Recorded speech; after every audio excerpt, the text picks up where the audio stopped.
اس وقت 70-80% لوگوں کی امید ایک لیڈر سے ہے جس کا نام ہے عمران خان، لیکن اگلے 10 برس میں ان کی عمر 85 سے 90 سال ہو جائے گی۔ اگر تو آپ اور میں یہ توقع کریں کہ نہیں ہم 80 85 90 سال کے ایک آدمی کو وزیر اعظم بنائیں گے، پھر وہ 100 سال کی عمر تک ملک ٹھیک کر کے دے کے جائے گا، تو یہ اس کے ساتھ بھی زیادتی ہے، اپنے ساتھ بھی زیادتی ہے اور اس ملک کے ساتھ بھی زیادتی ہے۔ اگر کوئی عمران خان سے محبت کرتا ہے تو میرا یہ خیال ہے کہ اسے دعا کرنی چاہیے کہ اب عمران خان صاحب کبھی اقتدار میں نہ آئیں۔ السلام علیکم، کیسے ہیں دوستو اقرار الحسن کو لگتا ہے کہ اگلے 10 سال میں عمران خان کا نام و نشان ختم ہو جائے گا اور پھر میرا ایک دور شروع ہوگا۔ تو یہ سمجھتا ہے کہ عمران خان کے بعد میرا ہی دور ہوگا۔ آپ کیا سمجھتے ہیں کہ مستقبل میں واقعی اقرار الحسن کا دور ہوگا اور عمران خان کی سیاست صرف اگلے 10 سال تک ہی رہیں گے؟ اور اگر 10 سال وہ سمجھتے ہیں کہ وہ جیل میں رہے گا تو اس کے بعد جب وہ رہا ہوں گے تو وہ کیا کر دے گا، کیا کر لے گا؟ ان کے پاس تو پھر ٹائم نہیں ہوگا، وہ بوڑھے ہو چکے ہوں گے۔ تو ان کے نزدیک بوڑھے شیر جو ہے وہ پھر خطرناک نہیں ہوتا اور پاکستانی سیاست میں ان کا کردار پھر صفر ہو جائے گا۔ اپنی رائے کمنٹ کریں اور ویڈیو آخر تک دیکھیے، کمنٹ میں ہمیں بتائیے کہ آپ کو کیا لگتا ہے۔ یہ تو اقرار الحسن کو لگتا ہے، لیکن آپ کو کیا لگتا ہے؟ چینل کو بھی سبسکرائب کریں، بیل آئیکن دبانا مت بھولیے۔ شکریہ۔ تو مجھے جو اگلا 10 سال کا منظرنامہ نظر آ رہا ہے نا، میں میکسیمم بتاتا ہوں۔ اس وقت 70-80% لوگوں کی امید ایک لیڈر سے ہے جس کا نام ہے عمران خان۔ ہم جانتے ہیں ظاہر بہت پاپولر ہے، بہت مقبول ہے، لوگ بہت فالو کر رہے ہیں سوشل میڈیا پہ، صرف انہی کی بات ہو رہی ہے، لیکن اگلے 10 برس میں ان کی عمر 85 سے 90 سال ہو جائے گی۔ اگر تو آپ اور میں یہ توقع کریں کہ نہیں ہم 80 85 90 سال کے ایک آدمی کو وزیر اعظم بنائیں گے، پھر وہ 100 سال کی عمر تک ملک ٹھیک کر کے دے کے جائے گا، تو یہ اس کے ساتھ بھی زیادتی ہے، اپنے ساتھ بھی زیادتی ہے اور اس ملک کے ساتھ بھی زیادتی ہے۔ یا ہمارے پاس ان کے علاوہ آپشن ہوگا مریم ان کی اولاد، بلاول ان کے بچے، یا اگلے 50 سال کے لیے ہم یہ طے کر لیں کہ مریم اور بلاول کے بچوں کی غلامی کریں گے ہم نسل در نسل، جیسا کہ ہم آج تک کرتے آئے ہیں۔ چوتھا آپشن کیا ہے اس قوم کے پاس؟ میں سمجھتا ہوں اس سے بہتر اور کوئی آپشن نہیں ہو سکتا کہ قوم مل کے اپنی ایک جماعت بنائے۔ آج تک پارٹیاں تھیں نا، عمران خان کی پارٹی ہے، نواز شریف کے خاندان کی پارٹی ہے، زرداری کے خاندان کی پارٹی ہے، مولانا صاحب کی جماعت ہے۔ آپ ایک ایسی جماعت بنائیے جو کسی کی انڈیویجول پراپرٹی نہ ہو، جو لوگوں کی ملکیت ہو، اس میں ایک سسٹم ہو کہ کوئی بھی، چاہے وہ کنڈکٹر کا بیٹا ہے، چاہے وہ کسان کا بیٹا ہے، چاہے وہ مزدور کی اولاد ہے، اگر قابل ہے، اگر باصلاحیت ہے، تو دنیا کے جمہوری معاشروں کی طرح وہ سسٹم سے گزرتے ہوئے فیملی اور سٹیٹس میٹر نہ کرے، اگر اس میں قابلیت ہے تو وہ تو اگلے الیکشن میں عمران خان صاحب 80 برس کے ہوں گے۔ اگر ان سے آپ یہ توقع کرتے ہیں کہ وہ 80 سال کی عمر 82 سال کی عمر میں وزیر اعظم بنے، پھر 10-15 سال میں یعنی 100 سال کی عمر تک ملک کو ہمیں ٹھیک کر کے دے کر جائیں، تو آپ بہت بڑی نادانی کر رہے ہیں۔ دوسری بات میں یہ سمجھتا ہوں، چلیں آج آپ کے پلیٹ فارم سے پہلی بار یہ کہتا ہوں کہ اگر کوئی عمران خان سے محبت کرتا ہے تو میرا یہ خیال ہے کہ اسے دعا کرنی چاہیے کہ اب عمران خان صاحب کبھی اقتدار میں نہ آئیں۔ اچھا، ایسا کیوں؟ جتنی پاپولیرٹی ہے، جتنی اللہ نے ان کو اس وقت ایک عزت دی ہے، 25 سال کی سٹرگل کے بعد جب وہ اقتدار میں آئے تھے نا، تو عثمان بزدار، شیخ رشید، فردوس عاشق اعوان اور اس جیسے پرویز خٹک جیسے ہیرے متعارف کروائے تھے انہوں نے۔ اب اگر وہ لڑتے لڑتے اقتدار میں آئیں گے، کوئی معجزہ ہو جاتا ہے، باہر آ جاتے ہیں جیل سے، معاملات ٹھیک ہو جاتے ہیں، تو کیا ٹیم ہے ان کے پاس؟ پنجاب میں کیا کریں گے؟ وزیر خزانہ کس کو لے کر آئیں گے؟ انٹیریئر منسٹر کون ہوگا ان کا؟ تو ٹیم ہم جانتے ہیں تتر بتر ہوا معاملہ ہے۔ تو میں یہ سمجھتا ہوں کہ اب انہیں نیلسن منڈیلا کی طرح، جیسے نیلسن منڈیلا نے اتنے برس جیل کاٹی، ایک مرتبہ اقتدار میں آئے اور اس کے بعد انہوں نے کہا کہ اب میں اپنی زندگی میں کبھی کسی منصب یا عہدے کے لیے الیکشن نہیں لڑوں گا۔ مجھے لگتا ہے خان صاحب کو بھی کچھ ایسا ہی بڑا کردار ادا کرنا چاہیے۔ جائیں دنیا بھر میں لیکچرز دیں، پاکستان میں نوجوانوں کے لیے نظام جو ہم بنانے کی بات کر رہے ہیں، اس سسٹم میں بطور تھنک ٹینک یا کچھ ایسا کرنے کی کوشش کریں کہ اگر پی ٹی آئی کی جانب سے آفر آتی ہے شمولیت کی، کیا آپ ان کی پارٹی میں؟ مجھے کوئی دیکھیں جہاں کچھ اچھا ہو وہاں جانے میں کوئی حرج نہیں ہے۔ اگر پی ٹی آئی کون ہے؟ P T I Sohail Afridi ہے، یا پی ٹی آئی علیمین گنڈاپور ہے، یا P T I Alima Khan صاحبہ ہیں، یا پی ٹی آئی کون؟ نہیں، مجھے اکثر دوست پی ٹی آئی کے کہتے ہیں کہ جا پی ٹی آئی میں آ جائیں، میں آ جاتا ہوں، چلیے ہم مل کے پی ٹی آئی کو ہی ٹھیک کر لیتے ہیں، ٹھیک ہے، لیکن مجھے بتا دیجیے کہ پی ٹی آئی کا مطلب کون ہے؟ سب ایک دوسرے کو ٹاؤٹ کہہ رہے ہیں، سب ایک دوسرے کو غدار کہہ رہے ہیں، دھڑوں میں بٹی ہوئی ہے۔ تو پی ٹی آئی، یہی پی ٹی آئی کا پرابلم ہے کہ جب آپ ایک شخصیت کے گرد کسی بھی پارٹی کی بنیاد اٹھاتے ہیں تو پھر وہ اس شخصیت کے منظر سے ہٹنے کے بعد دھڑام سے نیچے گر جاتی ہے، جو پی ٹی آئی کا حال ہم دیکھ رہے ہیں۔ سیاسی جماعتوں کو ایسا انسٹیٹیوشن یا ادارہ ہونا چاہیے کہ جو کسی بھی شخص کے آنے یا جانے سے خان صاحب کا کیا فیوچر آپ دیکھتے ہیں؟ جیل سے باہر آتے آپ کو نظر آ رہے ہیں؟ پریکٹیکل بات تو یہ کہ فی الحال کوئی ایسا امکان نہیں ہے۔ آپ نے کہا اگر وہ آتے ہیں تو میں اس چیز میں ان کو بالکل سپورٹ کروں گا۔ میں آپ کا ایک انٹرویو دیکھ رہی تھی، آپ کہہ رہے تھے کہ میں بالکل چاہتا ہوں کہ وہ جیل سے ان کو باہر آ جائیں۔ جی، یہ تو بہت ہی اصولی بات ہے۔ یعنی میں خدا کو حاضر ناظر جان کے پورے دل سے آپ کو یہ یقین دلا سکتا ہوں کہ میری زندگی کی بڑی خواہشات میں سے ایک ہے کہ عمران خان صاحب باہر آئیں. میں دیکھیں ہم سب اسی ملک میں کسی اور سیارے سے تو نہیں آیا ہوا نا, اسی ملک کا رہنے والا ہوں نا, جس ملک میں عمران خان نے ورلڈ کپ جیتا ہوا ہے, جس ملک میں عمران خان نے شوکت خانم بنایا ہوا ہے. سیاست سے اختلاف اپنی جگہ, لیکن بہرحال ان کی قدر, ان کی عزت اور ان کا احترام دل میں موجود ہے اور ہمیشہ رہے گا سیاسی اختلاف کے باوجود. تو مجھے لگتا ہے کہ وہ میں جب بھی کبھی آپ یقین کیجئے میرے گھر میں وہ ہم فرسٹ فلور کا ہمارا وہ ہے, تو ہم وہ کھڑکیوں پہ ہم نے گتے لگوا لیے, حالانکہ ڈبل گلیز ونڈو تھی, اس کے آگے کرٹنز تھے, سب تھا, لیکن گرمی اتنی ہوتی ہے باہر کہ ہم نے کہا کہ یار وہ یہ بیٹھے ہوئے غلام بس انہی سے لگوائے ہم نے. اور جب یہ گتے لگا رہا تھا تو میں سوچ رہا تھا کہ یار اس گرمی میں ایک آدمی اس وقت اڈیالہ میں بیٹھا ہوا ہے جہاں گزارش ہے آپ سب سے ویڈیو دوسروں کے ساتھ شیئر کرے, چینل کو سبسکرائب کرے, بیل آئیکن دبانا مت بھولیے, کمنٹ میں بتائیے کہ اقرار الحسن نے جو باتیں کی ہیں یہ درست ہے یا یہ ویسے ہی اپنے سیاست کو باقی جماعتوں کی طرح چمکانے کی کوشش کر رہا ہے, یہ بھی نواز شریف اور زرداری کے نقش و قدم پر چل رہا ہے, کیا یہ اسٹیبلشمنٹ نے عمران خان کو مائنس یا ان کے سیاست کو کمزور کرنے کے لیے آپریٹ کیا ہے, یا ان کا بھی مولانا کی طرح بیانات اسٹیبلشمنٹ کے خلاف ہوں گے لیکن لوگوں کی طرح. کیا آپ بھی سمجھتے ہیں کہ مولانا اور یہ جو ہے آپس میں اسٹیبلشمنٹ سے ملے ہوئے ہیں؟ تو کمنٹ میں بتائیے, ویڈیو آخر تک ضرور دیکھیے. میں سوچ رہا تھا کہ یار اس گرمی میں ایک آدمی اس وقت اڈیالہ میں بیٹھا ہوا ہے جہاں دروازہ بھی نہیں ہے, بیکاز آپ کو دروازہ کھلا رکھنا ہوتا ہے, سلاخیں ہی ہوتی ہیں. تو ایک آدمی جس نے بہت سرو کیا اس ملک کو, آف کورس پولیٹیکل ڈفرینسز اپنی جگہ, تو وہ جیل میں, تو میں بڑا ان کی بہنوں پہ, علیمہ خان صاحبہ پہ جب پانی پھینکا گیا, ونڈا پھینکا گیا, لٹرلی مجھے لگا جیسے میری بہن کے ساتھ یہ ہوا ہے. آپ کو تکلیف ہوئی؟ وہ میں نے کہا میں کہیں اور سے تو نہیں آیا نا, اسی ملک میں رہنے والا, ان کی پولیٹیکل چیزوں سے مجھے اختلاف ہے, ہمیشہ رہے گا.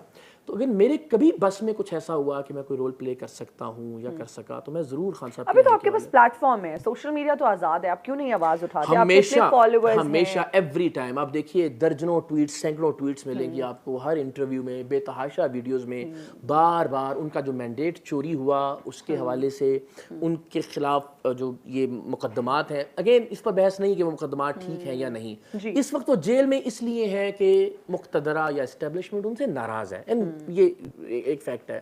چلیے آپ مان لیجئے آپ نے ٹھیک مقدمے بنا دیے, لیکن ملاقات کا اس کا آئینی اور قانونی حق ہے, وہ اس کو ملنا چاہیے. علاج کا پاکستان کے سابق وزیر اعظم کے طور پر اس کا آئینی اور قانونی حق ہے جو اس کو ملنا چاہیے. باہر آپ ان کی بہنوں کے ساتھ جو سلوک روا رکھتے ہیں, پانی پھینکنے سے لے کے اور جس طرح سے تذلیل کی جاتی ہے کسی کے ساتھ, دیکھیں نا محترمہ فاطمہ جناح سے لے کر اب تک کی خواتین کے ساتھ سیاسی انتقام کا جس طرح سے ان کو نشانہ بنایا جاتا رہا, یہ روایت اب ٹوٹنی چاہیے. میں یہ نہیں کہتا کہ آج صرف خان صاحب کے ساتھ زیادتی ہو رہی ہے, میں کہتا ہوں کل نواز شریف کے ساتھ بھی ناانصافی اور زیادتی ہوئی تھی, مریم نواز صاحبہ کے ساتھ بھی ناانصافی اور زیادتی ہوئی تھی. ہمیں اس سلسلے کو کہیں تو روکنا ہے نا, یہ سلسلہ چلتا رہے گا بس. اب یہ اگلی بار آئیں گے. اس میں مجھے حیرانی ہوئی, ان کے جو غالباً جنید اکبر ہیں پی ٹی آئی کے, انہوں نے کہا جی آج ہماری بیویاں بہنیں بیٹیاں مائیں اگر جیل میں ہیں تو کل آپ کی بھی ہوں گی, اور خدا کی قسم اور پتہ نہیں. تو یہ سلسلہ کہیں تو روکنا ہے ہمیں, اور وہ روکنے کا یہ کہ اگر اللہ ہمیں کبھی کوئی ایسا منصب یا اختیار ہے کچھ دے تو ہم اس کا آغاز خان صاحب کی رہائی سے یا اس میں اپنی ایفرٹ کر کے یا کوشش کر کے کرنا چاہیے. بالکل ٹھیک ہے, انشاءاللہ. چلیں let's hope for the best. آپ نے اسٹیبلشمنٹ کا ذکر کیا, جب کسی کو اسٹیبلشمنٹ کے ساتھ جوڑا جاتا ہے, اگر فار انسٹنس میں آپ کی بات کروں, کیسا محسوس ہوتا ہے؟ نہیں, مجھے تکلیف اس لیے ہوتی ہے کہ میں تو زمانہ طالب علمی سے گورنمنٹ کالج لاہور کے سٹیج پر کھڑے ہو کے بھی اسٹیبلشمنٹ کی غیر آئینی مداخلت کے خلاف تقریریں کرتا رہا ہوں, فیض اور فراز کی نظمیں پڑھتا رہا ہوں, بلوچستان کے ایشو پر ہم بات کرتے رہے ہیں. تو مجھے لگتا ہے کہ یار یہ بیچارے جو 2022 میں انقلابی بنے اور اینٹی اسٹیبلشمنٹ ہوئے, وہ ایک ایسے آدمی کو جو 20-21 سال سے مستقل اسٹیبلشمنٹ کی غیر آئینی مداخلت کے خلاف بات کر رہا ہے, یعنی ایک ایسا آدمی جو ARY جیسے ادارے میں رہتے ہوئے بھی جس کے بارے میں تاثر تھا کہ وہ پرو اسٹیبلشمنٹ ہے, آج تک اس آدمی نے کبھی کسی جرنیل کے حق میں نہ کوئی لفظ لکھا نہ کوئی لفظ کہا, آج تک کبھی اسٹیبلشمنٹ کے حوالے سے نہ اس نے کوئی تعریف یا توصیف کی. ٹویٹر موجود ہے, میرے پروگرامز موجود ہیں, ٹرانسمیشنز موجود ہیں, میرے انٹرویوز موجود ہیں. یہ کیوں پایا جاتا ہے؟ ہمارے عوام کیوں ایسا سوچتے ہیں؟ عوام نہیں سوچتے. میرا خیال ہے یہ ہمارے پاکستان تحریک انصاف کے دوستوں کا ایک مائنڈ سیٹ بن گیا ہے, اور یہ صرف میرے متعلق نہیں ہے. میں نے آپ سے عرض کیا وہ سہیل آفریدی کو بھی ٹاؤٹ کہہ رہے ہیں, وہ علی امین گنڈا پور کو بھی ٹاؤٹ کہہ رہے ہیں, وہ علیمہ خان صاحبہ کو بھی ٹاؤٹ کہہ رہے ہیں. وہ چونکہ ایک مینٹیلٹی اور ایک ایسا ہم نے وہ الگورتھم کائنڈ آف چیز بنا دی ہے کہ جس میں وہ ہر کسی کو ٹاؤٹ، جس سے اختلاف ہے وہ کہتے ہیں یہ ٹاؤٹ ہے، جس کی بات پسند نہیں آتی وہ کہتے ہیں اسٹیبلشمنٹ نے لانچ کیا ہوا ہے. تو میں اس لیے اس بات کو اس طرح سے زیادہ سنجیدہ نہیں لیتا، لیکن مجھے تکلیف بہت ہوتی ہے. میں آدھی بات ان کو سمجھ میں آتی ہے، آدھی پہ وہ کہتے ہیں کہ نہیں یہ رہنے دیتے ہیں. اچھا ٹھیک ہے. ابھی آپ کی ایک ویڈیو میں دیکھ رہی تھی آپ کے پلیٹ فارم پہ آپ نے اپلوڈ کی ہوئی تھی، خان صاحب سے آپ نے کہا میں معافی، وہ بڑی اچھی مجھے ویڈیو لگی جس میں آپ معافی مانگ رہے ہیں. آپ کہہ رہے ہیں کہ مجھے پرسنل لائف کو اس میں نہیں لانا چاہیے تھا. وہ کیسے خیال آیا؟ عید قربان پہ وہ آپ نے ویڈیو اپلوڈ کی ہوئی تھی اور آپ نے کہا اپنی ایگو کی قربانی دیتا ہوں، اور بڑی اچھی بات آپ نے کی کہ ایگو کو قربان کرنا بہت بڑی بات ہے، اور پھر اپنی غلطی تسلیم کرنا، اس کو ماننا، اور پھر اگلے بندے کا جو معاف کر دینا وہ بھی بہت بڑی بات ہے. پی ٹی آئی کے دوستوں نے اس پہ بہت اچھا مجھے، اور پھر مجھے ریئلائز ہوا کہ معافی مانگنا اتنی بہادری نہیں ہے، معاف کر دینا بہت بڑی بہادری ہے، اور اس بہادری کا انہوں نے مظاہرہ کیا. اینڈ آف کورس دیکھیں، لیکن یہ ریئلائزیشن کہاں سے ہوئی یہ اقرار کو کہ میں معافی مانگ لیتا ہوں؟ پہلے جو ہوا نا وہ بہت اس کو بھی دیکھنا بہت ضروری ہے. 2-3 سال سے پولیٹیکل ڈفرینسز کی وجہ سے، نہیں میں اختلاف رائے کرتا ہوں خان صاحب سے کہ یار ٹھیک ہے ہم آپ کے ساتھ ہیں، آپ کے ساتھ ناانصافی ہو رہی ہے، مگر آپ ہم سے یہ مت منوائیے کہ عمران خان صاحب اینٹی اسٹیبلشمنٹ ہیں، یا عمران خان صاحب کو کل یہ پتہ نہیں تھا کہ اسٹیبلشمنٹ کیسی ہوتی ہے اور وہ بھول پن میں یا معصومیت میں یا سادگی میں اسٹیبلشمنٹ کے ساتھ تھے. نہیں، وہ سب جانتے بوجھتے ہوئے اسٹیبلشمنٹ کے ساتھ تھے. یہ تو نہیں ہو سکتا کہ عمران خان صاحب جیسے آدمی کو 78 سال کی تاریخ ہی نہیں پتا تھی پاکستان کی. تو جب وہ یہ کہتے ہیں نا کہ نہیں، ان کو تو لگتا تھا اسٹیبلشمنٹ اچھی ہوتی ہے، ان کو تو لگتا تھا جرنیل محب وطن ہوتے ہیں، تو اس لیے وہ ساتھ تھے. تو پھر یہ ہم سے مت منوائیں، چلیں آپ مانتے رہیں، لیکن ہمیں تو نہ فورس کریں کہ آپ بھی یہ بات مانیں. تو یہ جب آپ اس طرح کا کوئی اختلاف کرتے ہیں تو پھر وہ پی ٹی آئی کے دوستوں نے 2-3 سال بہت میری فیملی کو لے کے بہت غلاظت اندیلی، اتنا کیچڑ اچھالا کہ میں اس کا تذکرہ بھی اے آئی ویڈیوز اور تصویریں، اور آپ تصور بھی نہیں کر سکتے. تو وہ ظاہر میں انسان گوشت پوست کا بنا ہوا، میں لکڑی کا یا لوہے کا کوئی مجسمہ نہیں ہوں کہ مجھ پہ کوئی چیز اثر انداز نہیں ہوتی. تو پھر ایک وقت آتا ہے کہ جہاں آپ اپنے ماحول سے نہیں ہونا چاہیے. میری کمزوری تھی جس کو میں نے ریئلائز کیا کہ میں نے کچھ ایسی باتیں کی جو مجھے لگتا تھا کہ نہیں کی جانی چاہیے پولیٹیکل ڈفرینسز کے اندر. تو مجھے لگا کہ عید سب سے بیسٹ موقع ہے، اور اللہ جانتا ہے میں وہ ہمارے وہ سیڑھیوں کے ساتھ ہی بیچارہ بکرا جو ہم نے کیا وہ بندھا ہوا تھا. تو ایک رات پہلے میں نے دیکھا گیا بیچارہ صبح معصوم قربان ہو جائے گا. اور پھر کیوں کر رہے ہیں ہم یہ، اس کے پیچھے فلسفہ کیا ہے؟ اگر کر ہی رہے ہیں تو اس سے سیکھ کیا رہے ہیں؟ صرف گوشت کھانا ہے، پیٹ خراب کرنا ہے، اور اس کے بعد جو ہے نا اگلی عید کی تیاری کر لینی ہے. تو مجھے لگا کہ میں کیا ایسا کر رہا ہوں زندگی میں جس سے میں مطمئن نہیں ہوں. تو مجھے یہ ایک بات لگی کہ جو خلش تھی، تو مجھے لگا میں نے ویڈیو بنا دی. Very brave of you. اور اچھی بات ہے کہ اس پہ لوگوں نے بہت اچھا رسپانس. ہاں تو دوستو آپ نے ویڈیو تو ملاحظہ فرمائی، اقرار الحسن کا جو کہنا تھا اس نے کہہ دیا، اور جو اینکر صاحبہ نے جو پوچھنا تھا اس نے پوچھ لیا. لیکن آپ کے دل میں کیا ہے، آپ کے ذہن میں کیا ہے؟ کیا آپ دل سے اقرار الحسن کو پسند کرتے ہیں یا نہیں؟ کیا آپ کے ذہن میں اقرار الحسن مستقبل کا ایک بہت بڑا سیاستدان بننے والا ہے، عمران خان کی طرح نام کمانے والا ہے، یا آپ کو لگتا ہے کہ وہ جب اینکر پرسن تھا یا ایک صحافی تھا تو وہ کام اس کے لیے بہتر تھا، سیاست نہیں؟ اس میں تو ان کا بہت بڑا نام تھا، لیکن بعد میں وہ عمران خان کے خلاف ٹویٹس کرنے لگے تو ان سے تھوڑا سا لوگ جو ہے دور ہو گئے تھے. لیکن پھر بھی اس کے جو پروگرام تھے سریعام، وہ بہت ہی بہترین پروگرام تھے، اور بہت سے جو کرائم تھے ان سے پردہ اٹھایا گیا تھا. تو اس کو بھی بہت سے لوگ سمجھتے ہیں کہ وہ اسکرپٹڈ تھے، لیکن جیسے بھی تھے عام لوگوں کے ذہنوں میں ایک ڈر تو تھا کہ کہیں اقرار الحسن نہ آ جائے اور سریعام کے ہتھے نہ چڑھ جائے. وہ میں سمجھتا ہوں کہ وہ پروگرام پاکستان کے حق میں تھا. اب یہ سیاست میں آیا ہے اور ان کا کہنا ہے کہ سیاست کے ذریعے میں پاکستان کا مستقبل بناؤں گا، پاکستان سے اسٹیبلشمنٹ کا جو کردار ہے اس کا خاتمہ کروں گا، اور پاکستان کو ایک نیا رخ دوں گا، جیسا کہ طیب اردوغان نے 2016 کے بعد ٹرکی کو دیا ہے. تو یہ ان کا سوچ ہے، سوچ تو اچھا ہے، اور سب لوگ جو سوچتے ہیں اچھے سوچتے ہیں، لیکن کردار اور گراؤنڈ پہ کام کرنا جو ہے وہ ایک الگ چیز ہے.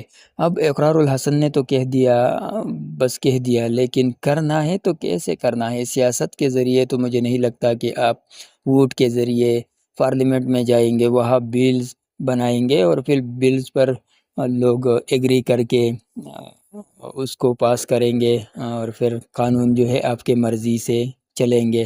یعنی اپنے گھر کا لونڈی بنا کر اپنے مرضی سے قانون کو بنا کر جس طرح کہ ہم انڈین پارلیمنٹ پہ نظر ڈالتے ہیں تو وہاں سب کچھ جو ہے اس وقت نریندر مودی کے ہاتھ میں ہے، ان کے افواج اور سب کچھ جو ہے ان کے کنٹرول میں ہے۔ تو یہ بھی سمجھتے ہیں کہ میں اسی طرح قانون بنا کر یا پارلیمنٹ کو اتنا مضبوط کر کے ایسا کر لوں گا، لیکن ان کو ماضی میں تو جانا چاہیے۔ ماضی دیکھو، ماضی میں کیا کچھ نہیں ہوا ہے پاکستان میں، ماضی میں ہم نے بہت کچھ کیا ہے۔ اگر ہم جناح صاحب کے بعد کے پاکستان دیکھیں گے اور اس کا مطالعہ کریں گے تو بھٹو نے سب سے بڑا کردار ادا کیا تھا پاکستان کی تباہی میں بھی، لیکن اس کے علاوہ پاکستان کو ایک آئین دیا، پاکستان کو ایک جمہوری ملک دوبارہ بنانے کی کوشش کی۔ ہاں، یہ الگ بات ہے کہ اس نے سب سے پہلے دھاندلی جو تھی وہ اس نے کی، لوگ ایسا سمجھتے ہیں، لیکن میں سمجھتا ہوں کہ ضیاء الحق نے فاطمہ جناح کے ساتھ سب سے پہلے وہ جمہوریت کا جنازہ نکالنے کا جو کام تھا وہ ایوب خان نے کیا تھا، لیکن اس کے بعد جو ذوالفقار علی بھٹو تھے وہ بھی ایوب خان کے نظریے سے نکلا ہوا بندہ تھا، تو اس نے تو کرنا تھا پھر۔